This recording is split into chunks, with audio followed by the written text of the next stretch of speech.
வணக்கம் நண்பர்களே, நீங்கள் பார்க்க போகிறது டிஎல். அதுக்கப்புறம் கேரளா லாட்ரிக்கான கெஸ்ஸிங்ஸ் பார்க்க போகிறோம்.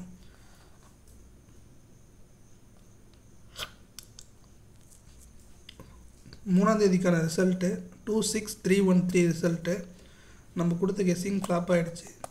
ஸோ 4ஆம் தேதிக்கான கெஸ்ஸிங் அதுவும் இல்லாமல் நான் கொடுக்கல. 5ஆம் தேதிக்கான கெஸ்ஸிங்குள்ளே போயிடலாம்.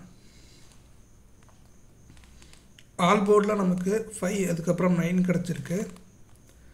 ஏ போர்டில் 9 அதுக்கப்புறம் 6 கிடச்சிருக்கு. பி போர்டில் 5 அதுக்கப்புறம் 6 கிடச்சிருக்கு. சி போர்டில் 5 அதுக்கப்புறம் 9 கிடச்சிருக்கு. ஏபிபிசிஎஸ்சியில் 5665 5995 கிடச்சிருக்கு. ஏபிசி போர்ட் பாக்ஸில் 569014 கிடச்சிருக்கு.